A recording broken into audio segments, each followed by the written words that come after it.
ఈరోజు మనం చెప్పుకోబోతున్న కథ పోతురాజు భూతాలు.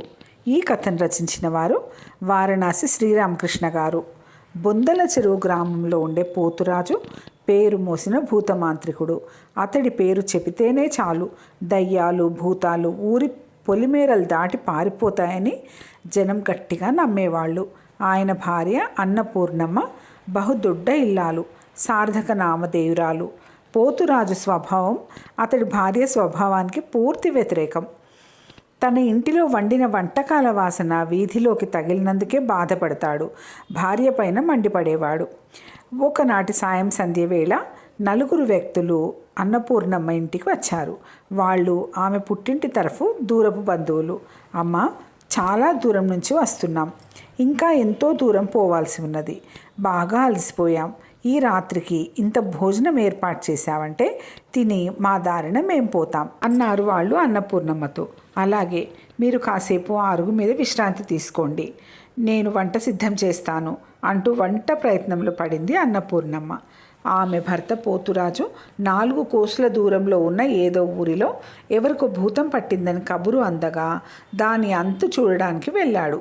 భర్త తిరిగి వచ్చేలోగానే వచ్చిన అతిథులకు భోజనం పెట్టి పంపగలనన్న ఆలోచన కొద్దీ వాళ్లను ఉండమన్నది అన్నపూర్ణమ్మ. అలా కాక పోతురాజు పెందల కడే ఇంటికి తిరిగి రావటం జరిగితే వచ్చిన అతిథులు ఆ రాత్రి అన్నానికి బదులు బడిత దెబ్బలు తినగలరనే సంగతి కూడా ఆమెకు తెలుసు. అన్నపూర్ణమ్మ క్షణాల మీద వంట పూర్తి చేసి అతిథులకు వడ్డన చేసింది. వాకిటి తలుపులు గడియ వేసింది. తలవని తలంపుగా భర్త వస్తాడేమోనన్న అనుమానం కొద్దీ కిటికీలో నుంచి వీధిలోకి చూడసాగింది. అతిథులు ఆవురావురుమంటూ భోజనాలు చేస్తున్నారు. ఇంతలో వీధి మలుపులో కుక్కలు పెద్దగా మొరిగినాయి. అన్నపూర్ణమ్మ ఊహ నిజం చేస్తూ పోతురాజు వీధి మలుపు తిరుగుతూనే చేతిలో ఉన్న రాగి కట్ల కర్రతో అందుబాటులో ఉన్న కుక్కనొకదాన్ని గట్టిగా కొడుతూ, ఊర కుక్కలకేం తెలుసు పోతురాజు మంత్రశక్తి అంటూ గట్టిగా అరిచాడు. అప్పటికి అతిథుల భోజనాలు పూర్తి కావస్తున్నాయి. అన్నపూర్ణమ్మ వెంటనే కిటికీ రెక్కలు మూసి అతిథులతో, అయ్యా, మీ భోజనాలు వేగిరం కానివ్వండి, నా భర్త వస్తున్నాడు. ఆయన స్వభావం ఎంత కఠినమైనదో ఆ భూత ప్రేతాలకు, గ్రామంలోని వాళ్లకు, నాకు మాత్రమే తెలుసు. ఇంట్లోకి వచ్చి చూశాడంటే మీకు నాకు బడితే పూజ తప్పదు. నేను పెరట్లోకి వెళ్ళిపోతున్నాను. నా భర్త వచ్చి తలుపు కొట్టినా మీ భోజనాలు పూర్తి అయ్యే వరకు తలుపు తీయకండి. ఆ తర్వాత ఈ దీపం ఆర్పి తలుపు తీస్తూనే వాయువేగంతో బయటికి పరిగెత్తండి. అమావాస్య చీకటి, జాగ్రత్త సుమా అంటూ పెరట్లోకి వెళ్ళిపోయింది. కేక వేసి 1-2 క్షణాలైనా తలుపు తెరుచుకోకపోయేసరికి, ఒసే ఇల్లాలా అంటూ తలుపు మీద గట్టిగా బాదాడు పోతురాజు. ఆ మరుక్షణం కిర్రుమనే పెద్ద శబ్దంతో తలుపులు బార్లా తెరుచుకున్నవి. ఇంటి లోపల అంతా చిమ్మ చీకటి. ఆ చీకటిలోంచి 4 ఆకారాలు వేగంగా ముందుకు దూసుకువచ్చి అడ్డంగా నిలబడి ఉన్న పోతరాజును నేలకు పడదోసి అతన్ని తొక్కుకుంటూ చీకట్లోకి పారిపోయినాయి. చచ్చాన్రో బాబు అంటూ పోతురాజు పెద్దగా కేకవేసి, ఏమిటివి, మనుషులా భూతాలా అంటూ లేవబోయి బాధతో చతికిలబడి కాలు విరిగినట్ట, చెయ్యి బెణికినట్ట అనుకుంటూ, ఏమే ఇల్లాలా, నువ్వెక్కడ అఘోరిస్తున్నట్టు అంటూ మరింత పెద్దగా కేక పెట్టాడు. ఇదిగో వచ్చే వచ్చే అంటూ అన్నపూర్ణమ్మ ఒక ప్రమిదలో దీపం వెలిగించుకొని భర్తకు దగ్గరగా వచ్చి, ఇదేమిటి, గుడ్డల నిండా సొరకాయ పులుసు మరకలు, తల మీద చిరిగిన విస్తరాకు, ఆహా, ఇదంతా వాటి పనే అన్నది ఆశ్చర్యపడుతూ. ఆసరికి పోతురాజు మూలుగుతూ లేచి నిలబడి, ఏమిటి వాటి పనే అంటూ ఇంట్లోకి వచ్చి అక్కడ నేల మీద చిందర వందరగా పడి ఉన్న అన్నము కూరలు చూస్తూ, ఏమే, నేను ఇంట లేకుండా చూసి దారిన పోయే వాళ్ళందరినీ పిలిచి సంతర్పణ చేశావా అంటూ పట్టరాని కోపంతో తాటి ఎత్తున లేచాడు.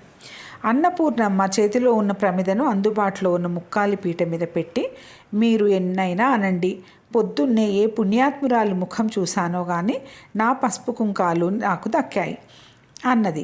అదేమిటే, నేను అడిగిన దానికి నువ్వు చెప్తున్న దానికి ఏమిటి సంబంధం అంటూ ఏదో సందేహం కొద్దీ గొంతు తగ్గించాడు పోతురాజు.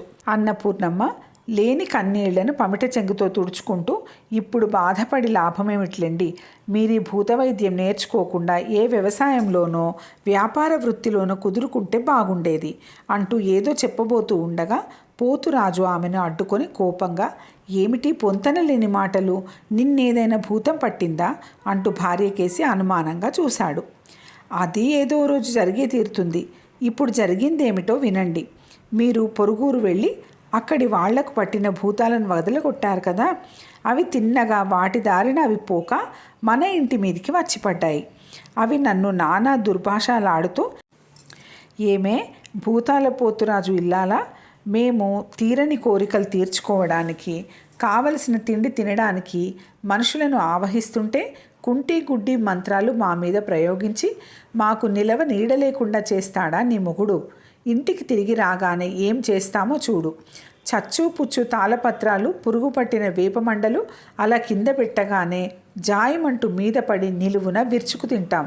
అప్పుడు కానీ మా ఆకలి తీరదు అని నట్టింట్లో పీఠం వేశాయి అని చెప్పింది అన్నపూర్ణమ్మ. ఇది వింటూనే పోతురాజు జారిపోతున్న జుట్టుముడిని గట్టిగా బిగించి, ఎక్కడవి ఎక్కడా అంటూ ఏదో మంత్రం ఉచ్చరించబోయాడు. ఆగండి, అప్పుడే కథ అయిపోయిందా? ఆ భూతాల వాలకం చూస్తుంటే ఆకలితో నకనకలాడిపోతున్నట్టు కనిపించాయి. దానితో నాకు అవి అనుకున్నంత పని చేయగలవని నమ్మకం కలిగి గుండిగడు అన్నం, ఒక తట్ట నిండు కూరలు వండి వాటి ముందు కుంభం పోశాను. అవి తృప్తిగా తింటూ ఉండగా మిమ్మల్నిక కరుణించి వదిలిపెట్టమని ప్రార్థించాను. అన్నీ అందుకు సరేనన్నట్టు తల ఊపాయి. కానీ వాటిల్లో కుంటికాలు మెల్లకంటి భూతం మాత్రం, నీ మొగుణ్ణి చింతనిప్పుల మీద కాల్చుకొని తినకపోతే నేను అడవిపాలెం ఎల్లమందనే కాదు అంటూ ఒంటికాలు మీద లేచి కోపంగా చిందులు ప్రారంభించింది. ఇంతలో మీరు రావడం, అవి నా మీద జాలి కొద్దో మీరంటే భయం వల్ల బయటికి పారిపోవడం జరిగింది అన్నది అన్నపూర్ణమ్మ. అలాగా అంటూ భూతాల పోతురాజు నిలువెల్లా వణికిపోతూ, ఆ భూతాల్లో ఎల్లమంద కూడా ఉన్నాడన్నమాట, ఎంత గండం తప్పింది అని ఏవో మంత్రాలు వల్లిస్తూ పూజగదిలోకి పోయి తలుపులు బిగించుకున్నాడు. భర్త గదిలోకి పోగానే అన్నపూర్ణమ్మ ఒకసారి తృప్తిగా నిట్టూర్చి అంతకుముందు తను తిట్టిన భూతాలకు క్షమాపణలు చెప్పుకున్నది. కథ సమాప్తం. మరి మీకు ఈ కథ నచ్చినట్టయితే లైక్ చేసి మర్చిపోకుండా సబ్స్క్రైబ్ చేసుకొని మీ ఆత్మీయులతో పంచుకోగలరు. ధన్యవాదాలు.